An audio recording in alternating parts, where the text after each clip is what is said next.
ముందుగా మీ యజమానులకి మీకు నా నమస్కారాలండి. ఈ మధ్య మా కుటుంబంపై ఒక కుటుంబం దాడి చేస్తున్న సంగతి మీకు తెలుసు. ఆ కుటుంబానికి మాకు చాలా సంవత్సరాల క్రితమే మనస్పర్ధలు వచ్చాయండి. అంత మాత్రంగానే ఆ సంబంధాలు ఉండేవి.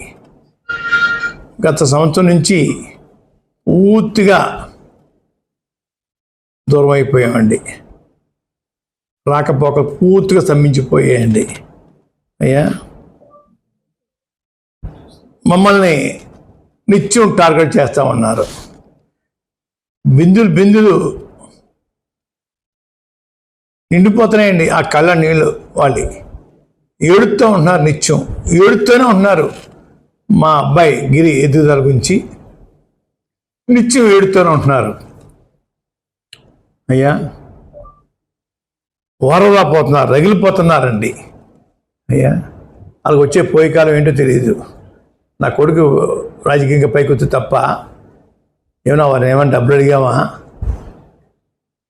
వారు సాయం కోరామా? ఏమీ లేదే. వారి సంబంధం ఏంటని అడుగుతా ఉన్నాను నేను. నాకు క్యాన్సర్ వచ్చిందని నన్ను ఇంట్లో బంధించారని, నా చిన్న కొడుకు పట్టించుకోవట్లేదని, మా చిన్న కొడుకు మామయ్య గారు పట్టించుకోవట్లేదని చెప్పేసి తప్పుడు పేరాపన, తప్పుడు సమాచారం ప్రజలకు ఇస్తూ ఉన్నారు. అయ్యా, తప్పు తప్పు తప్పు. రోజు నా చిన్న కొడుకే నాకు సేవ చేస్తూ ఉన్నాడు. రోజు నా చిన్న కొడుకే నాకు సేవ చేస్తూ ఉన్నారు. కాళ్ళు కూడా నొక్కి రాత్రిని పడుకునే వరకు కూడా సేవ చేస్తూ ఉన్నారు.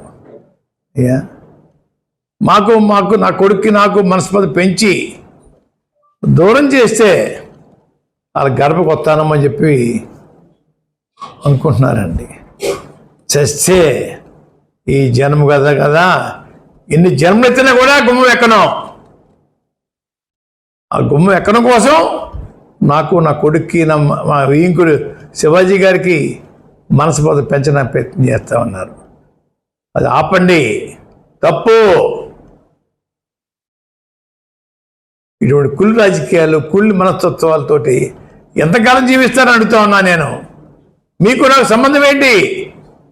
సంవత్సరం కాలం నుంచి మీకు మాకు రాకపోకలు లేవే. ఎందుకు నా గురించి ఎడుతూ ఉన్నారు మీరు? బిందులు కళ్ళ నీళ్ళు గచ్చేస్తా ఉన్నారే. నా కొడుకు రాజకీయాలు రావటం వాళ్ళకి కంటికి చూడలేకపోతున్నారు. ఆ కంటితోటి ఇంకో మాట చెప్తున్నాను, నా కొడుకే కాదు, నా మనవరాలను కూడా రాజకీయాలు దింపుతాను. మనవరాలు ముఖ్యమంత్రి స్థాయి తీసుకెళ్తాను. మనవరాల తర్వాత మనవరాలు కూడా రాజకీయాలు దింపుతాను. ఎవరు ఎన్ని ఏడిసినా ఈ కార్యక్రమం పూర్తి చేస్తాను. ఏడిసేవాడిని ఇంకా ఏడ్పించడం కోసం నా మనవరాలు రాజకీయాలు దింపుతాను. ముఖ్యమంత్రి స్థాయికి తీసుకెళ్తాను. మనవరాలని కూడా తీసుకెళ్తాను రాజకీయాల్లోకి.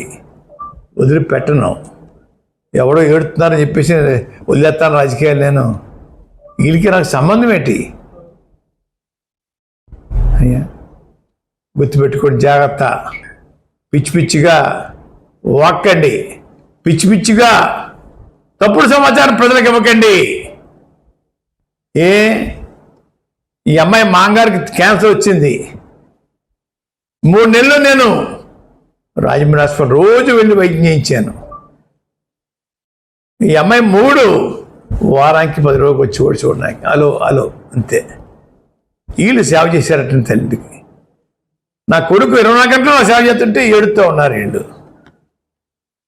వారం రోజులకు 1 గంట సేవ